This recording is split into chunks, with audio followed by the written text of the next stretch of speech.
Hi, Bianca. Hi, Uzma. How are you today? I am tired. Tired. Yeah, It's you been a know, it's been a busy week. It's just Tuesday. it wasn't busy.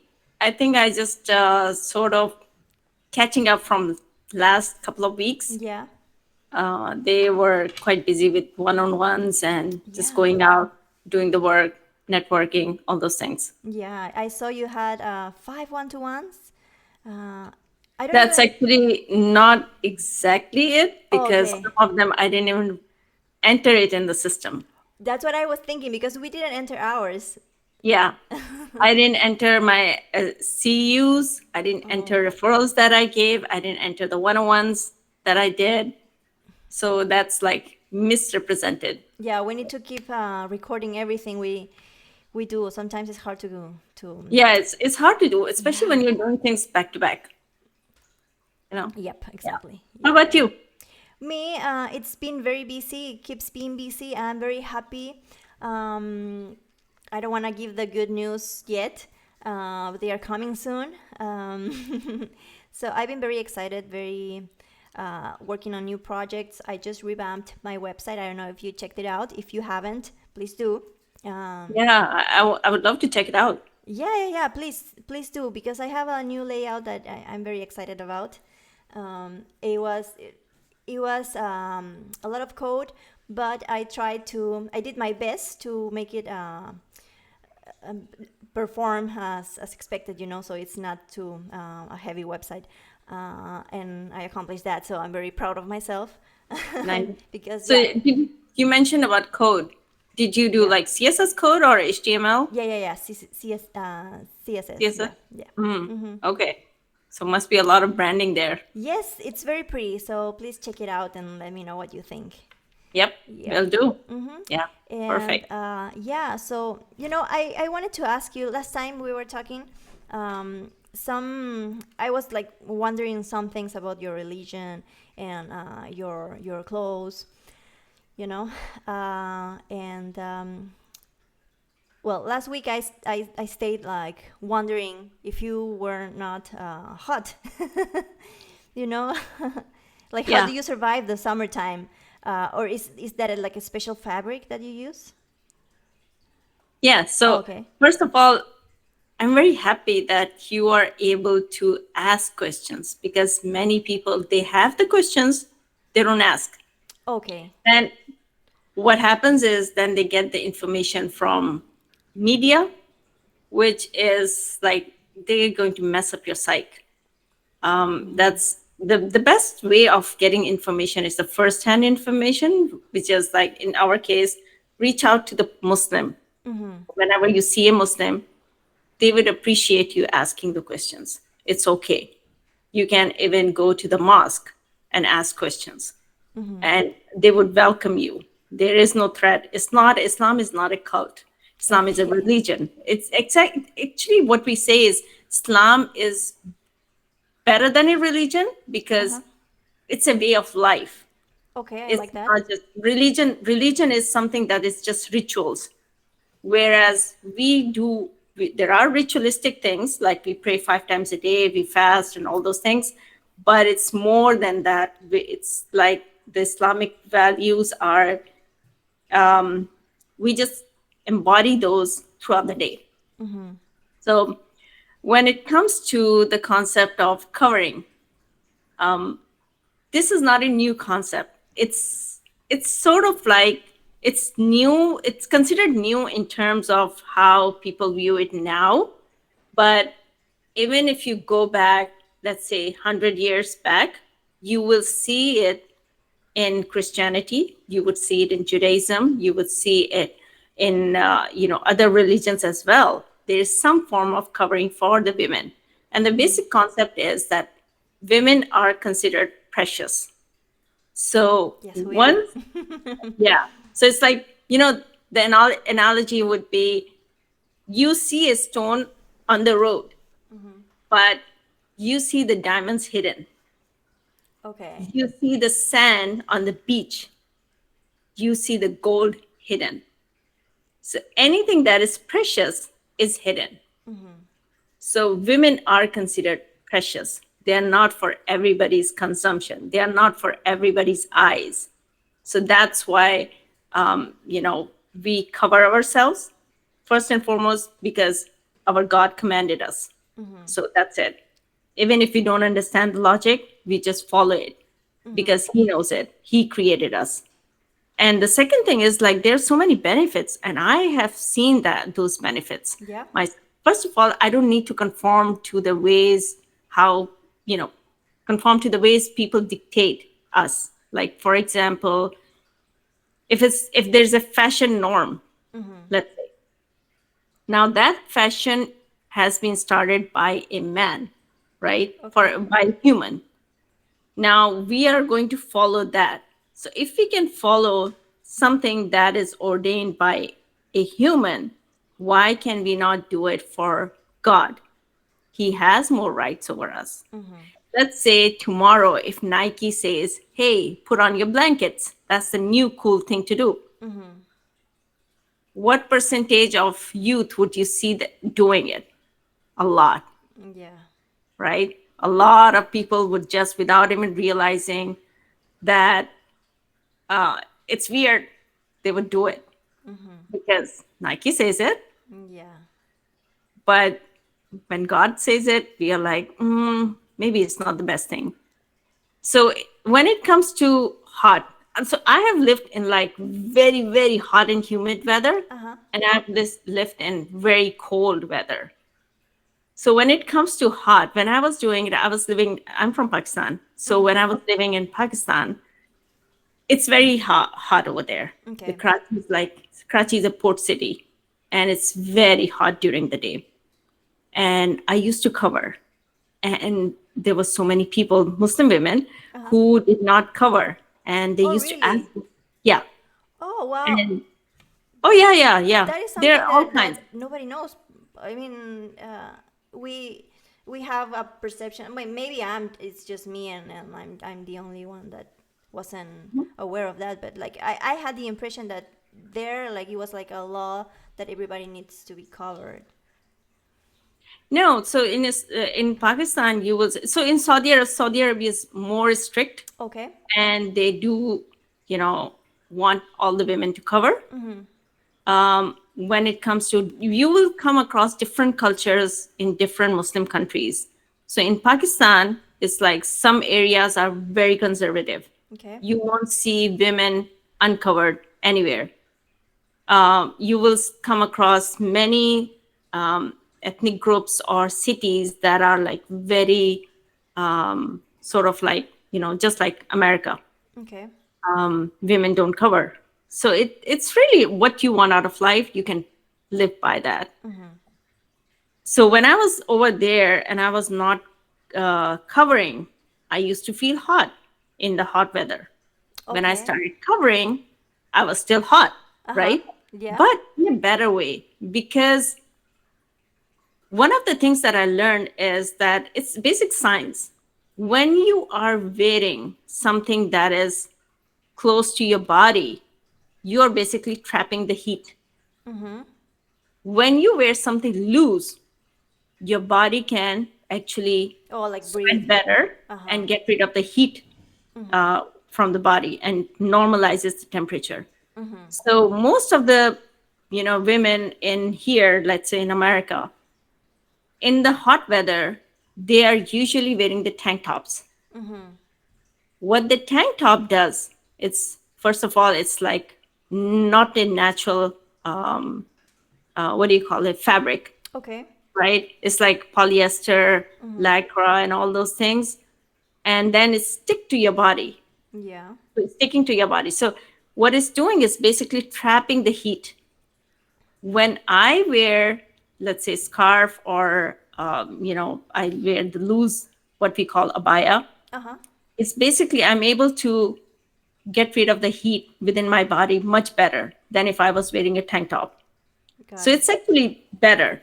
And also, there's this important thing that I want to tell you is you will find Muslims different than other religious people. One of the primary reasons for that is Muslims are very focused on the hereafter. Oh, okay. Okay. It's one of the major things, right? A lot of the people will live, say, according to, they will say that, I can do whatever I want, I can live the way I want in this world and everything.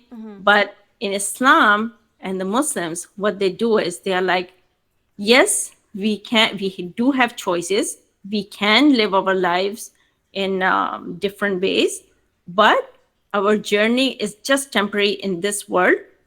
We are more focused for the hereafter. So what happens after we die, that is important, because over here we are going to live for like 80 years, 90 years, and then we die. What happens when we die? There's a huge journey to the hereafter, to the eternal heaven or hell. So we are more focused on that. So for example, if we are, if I'm hot, okay, no problem, it's just temporary hot. I'm doing it because of God, and I expect to be rewarded by that, for that. And then in the hereafter, I'll get the good deeds and I can go to heaven. So that's the main difference for us, Got it. that, there's a bigger objective Yeah, there. yeah. Thank you so much for letting me know that. Yeah, it makes sense. It makes sense. It's like I'm hot right now, but I'm gonna be hotter when I'm burning in hell. Uh, Yeah. so Yeah. yeah, it makes total sense. Yeah. And now that we're talking about this, um, how do you think your faith influenced the way you present yourself day to day? Yeah, again, the first and foremost thing is that I'm answerable to God. So if I don't deliver, if I make a commitment and don't show up, then it reflects badly on me as a Muslim. So that's something that I hold myself accountable, not for just, having good relations with people, but also because, my hereafter, again, it will be jeopardized if I don't have good relations with people. Right. And if I don't, in the business, if I don't follow the good business ethics, then yes, that will be impacted. Okay. And do you think like that being like visibly Muslim affects the way that other people perceive you? Yeah, I mean, it does affect. And luckily, I would say that I had very good experiences. So what happens is, when the first time they see me, many people they have, they're either curious Uh-huh. or they have some kind of preconceived notions about Islam or whatever they heard on the media. Many people don't ask me questions, and I'm very happy that you did. But you know, they're curious whether I speak English. They're curious how I behave, what I'm doing, what is my business all about. So all those things. So it does have an impact in the initial starting discussions, but afterwards they get comfortable knowing that I'm just like them. Yeah. So there's no difference. Okay. And so like you never felt like you needed to like rebrand yourself or like put more attention to some other things like to balance that um that little I don't want to say the word judgment, but you know what I mean, right? That first impression that you can give to people. Yeah. So you know what?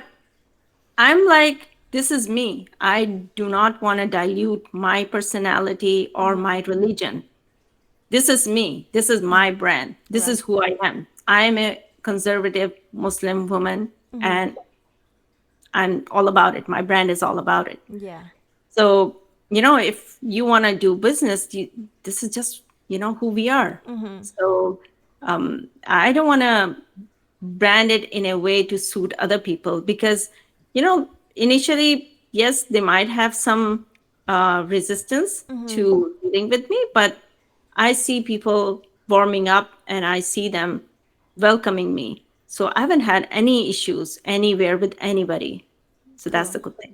That's great. That's great. I love that. And I know my questions can be sometimes for some people, I'm sure for some people my questions are gonna be like a little controversial or like awkward, especially for white people. But I'm a Latina and I'm a little shameless, so I don't really care, and you're my friend, so like I feel like I can ask you, and also solve some of the questions that Yeah. other people might have and that they don't dare to ask.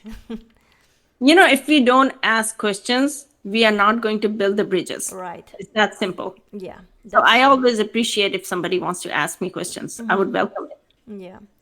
So based on that, I would love to talk about branding today. Let's do it. Yeah.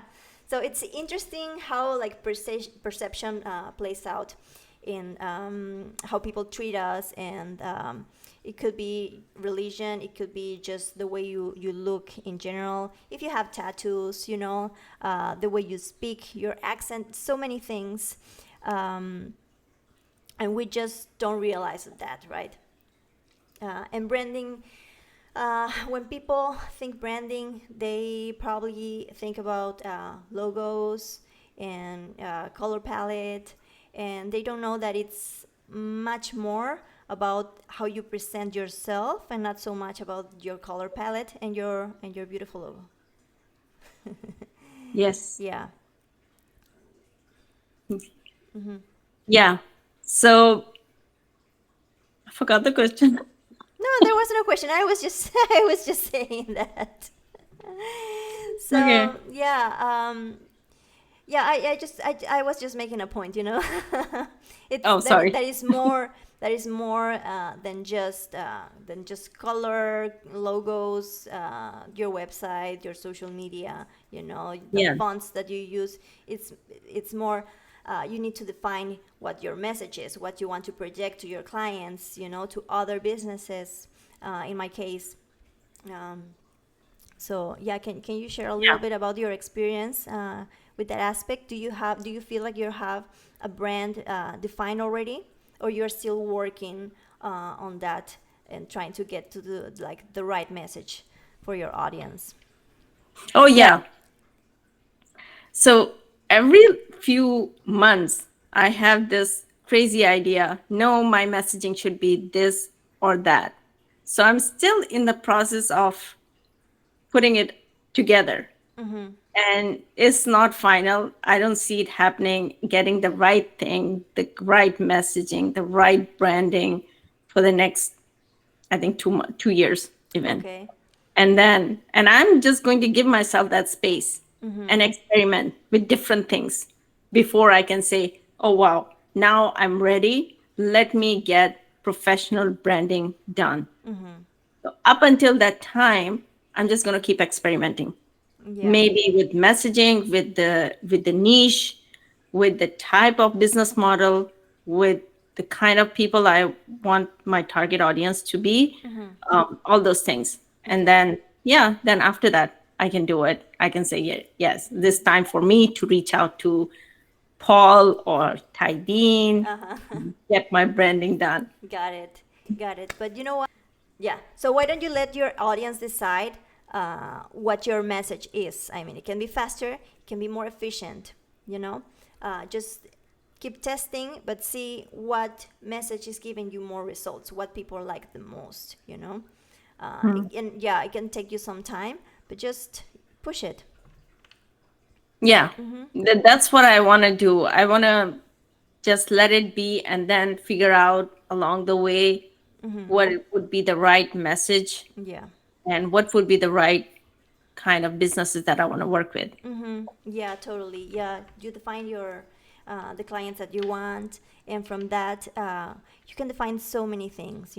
Like the values of your business, the tone that you're gonna use when you talk to them, either online on your social media and website, and also like in person when you have your booking appointments, your booked appointment, sorry, and of course your visual style, and so many things that you can define from that. Like Yeah. who do I want to work with? Who's gonna be best for my business? And now, this person, what does this person like? What does this person like do? Like everything related to them. You gotta like put yourself in that place and think, what would you like to see? How would you like you to be spoken to? Yeah. So what I read somewhere very recently is that personal branding is going to be one of the most powerful things by 2020, by 2030. And that's, I think, where we want to gear towards, that we have a personal brand Yep. by then. But what I don't like about the personal branding is, usually when we talk about personal branding, is the founder's image is plastered across all platforms on the website. That just kind of makes me uncomfortable. Oh, really? Yeah. Well, it's intimidating. I mean, I feel like I felt the same at the beginning, and now I have my face all around internet. Because it does. The thing is that it does work. I mean, people like to know who they are doing business with, and you have a beautiful face. You could use it.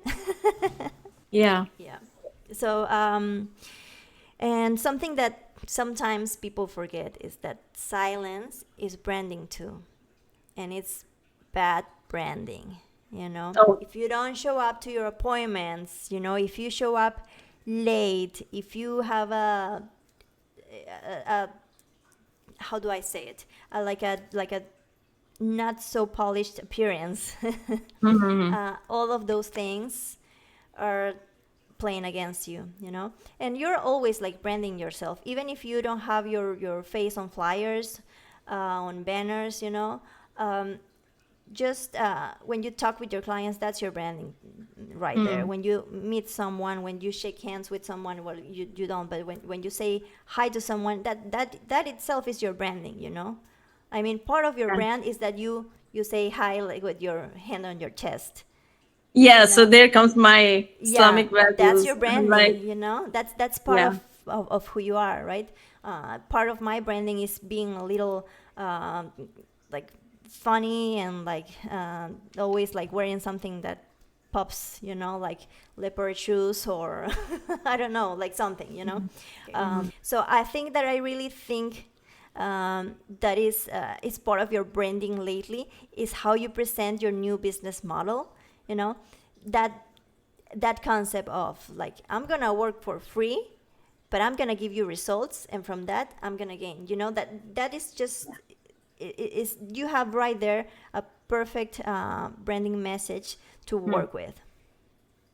Yeah, you're right. The new message that I have is pretty powerful for businesses, and I'm just like in love with that message, Yes. because it's like a, remember today in the BNI I said, let's win together for Stacy's icebreaker, Yeah, yeah, and yeah, that's exactly what it is. yeah. With the investor model, we are just winning together.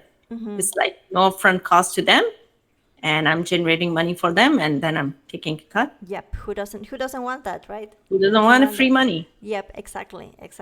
Yeah. So, and let me ask you something. Have you ever Googled yourself? Yeah, I did. Yes, that is I something did. that everybody should do, and it's gonna be like a tip that I'm gonna give to everybody that's listening. Google yourself and see what you can find.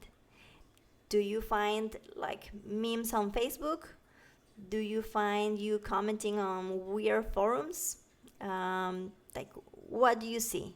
When I Google myself, I see my business, which is great. That's exactly what I want. I don't see uh, anything weird. So, Yeah. and from that, work on that. What you're finding on Google is what you want people to see about you, or what.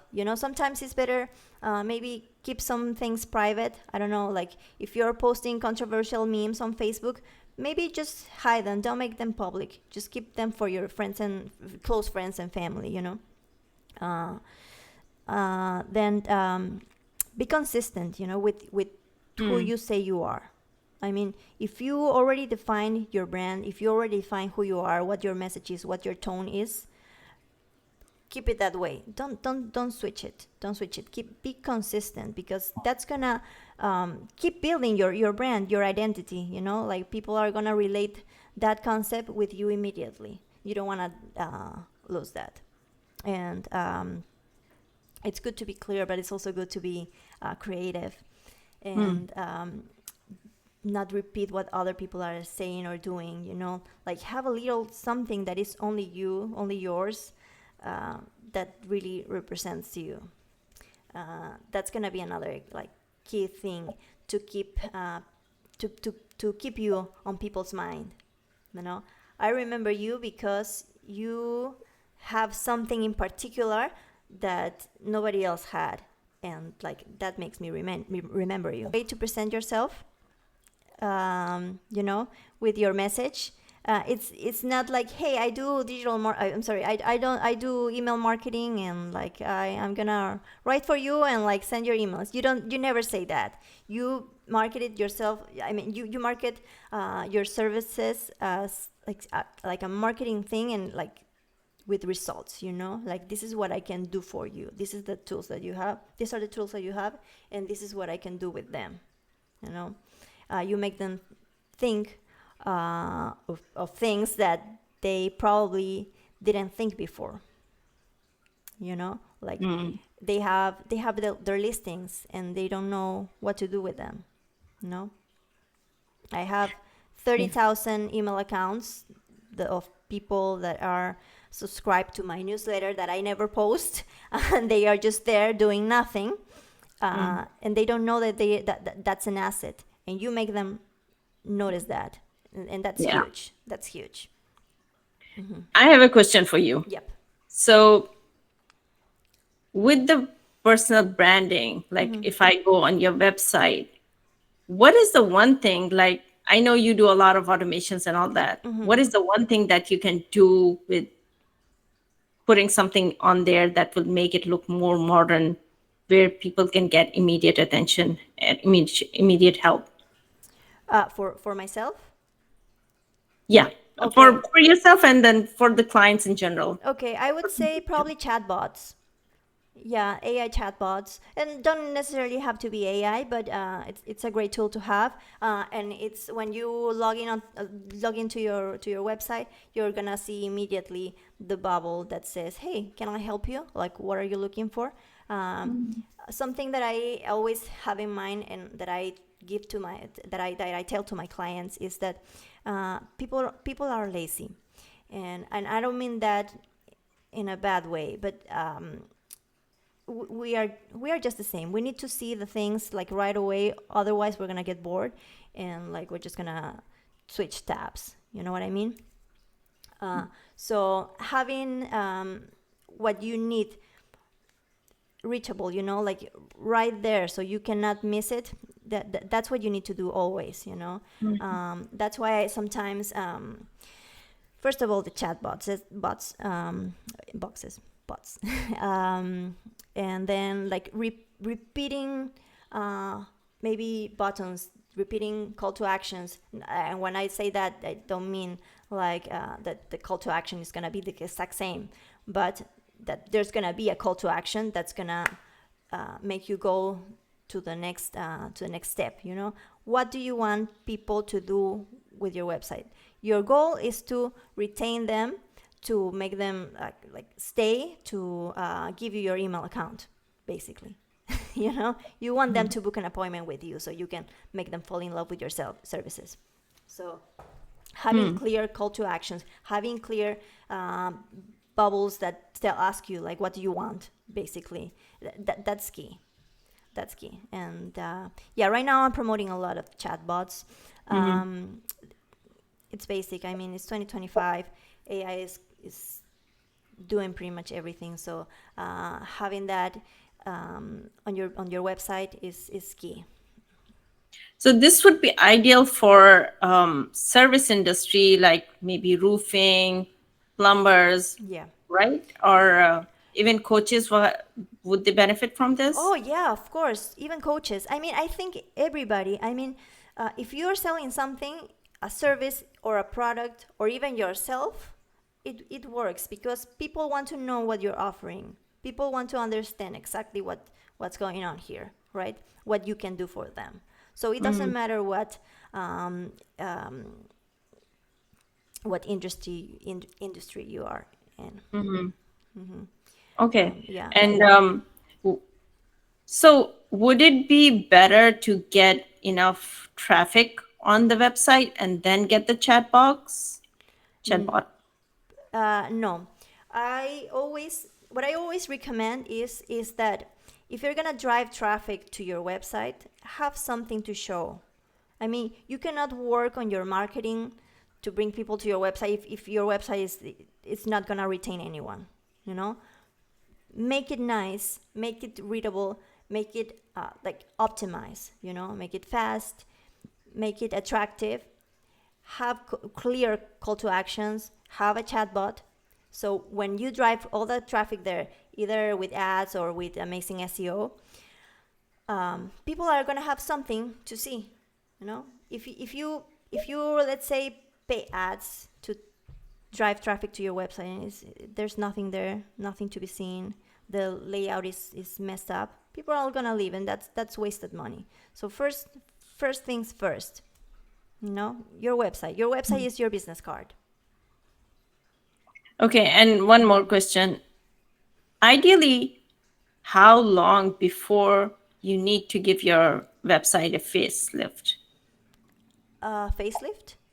Like, redo the website or maybe do Oh, touch-ups. I would.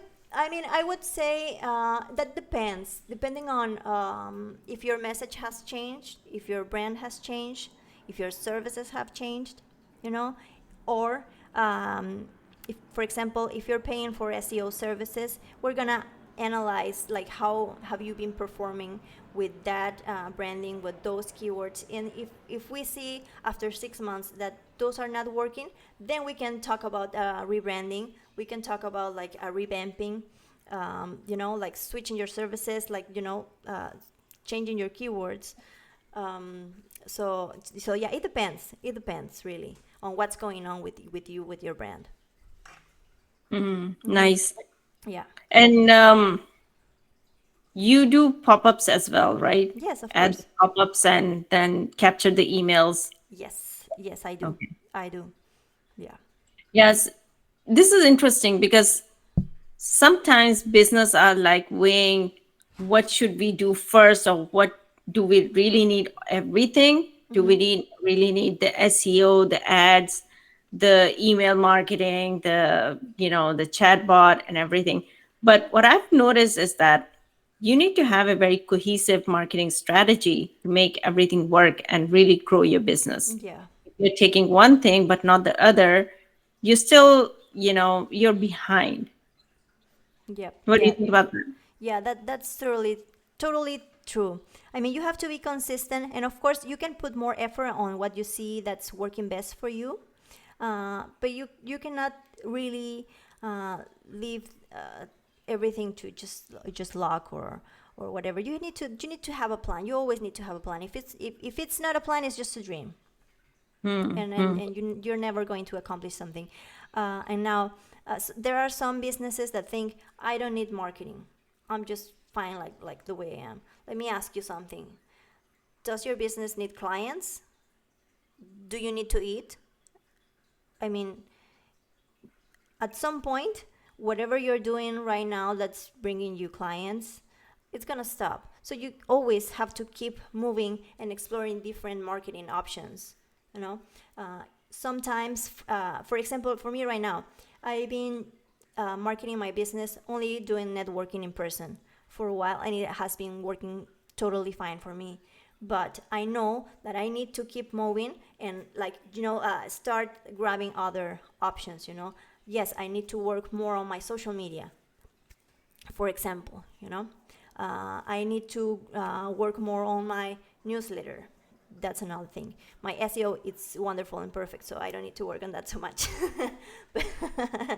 but but yeah, you just need to start seeing, like, where am I lacking strategy? What tools I have there available that I'm not taking advantage of. Yeah, that's true. I think step by step, like you mentioned, plan. Yep, exactly. So Plan. even if you don't have everything in one go, it could be a gradual plan. Yeah. One one quarter it could be that you're starting email marketing, maybe just capturing the emails. The second quarter you might be doing sending out a newsletter. The third you might be doing the SEO and the ads and all those things. So yeah, gradually, like even in 2 years you will have a very powerful marketing engine. Yep, exactly, exactly. So I think we can wrap up, and I'm gonna leave you. I'm gonna leave the audience with some questions that I wrote down here. So, if someone goes across your profile or website with zero context, what would they walk away thinking? Maybe you can ask that question. I mean, answer that question. Sorry. um yeah, I'm not sure actually. I would love somebody to look at my website and see what they get out of it. Right. Yeah. So I have another one. Are you building a brand around what you believe in or around what you think people want to hear? I think what I believe in. Yeah. Yeah. And what are you not saying that maybe you should? That I'll have to do a deep dive within I'm and gonna see. I'm gonna write them down so like you don't forget. And Okay. I have two more. Does your brand say this is me or this is what I sell This is me. or this is what I sell? Yeah. Yeah, I'll have to think about it. And the last one. Would your brand still stand out if your logo disappears? Not yet. Not yet. It's work in progress. Yeah. No. Well, I mean, I'm just leaving those questions for everybody to think about. And yes, I'm gonna add them somewhere around here. Yeah. Yep. We can And put it in the description. yep. Yeah. Yeah. Yeah. And Perfect. yeah, that's all I have for today. I hope you enjoyed the talk. Uh, Yeah. yeah. This is a nice productive talk that we had. I Yes. enjoyed it. Absolutely. Yeah. Yeah. Yeah. We always have these very Yep. productive conversations. I love them. Yeah. And next time, let's have a guest and Yes. we'll have a nice podcast. Yep. Absolutely. Okay. Perfect. Thank you so much, Bianca. Thank you, Uzma. Always a pleasure. Yep. Bye. Take care. Take care. Bye bye.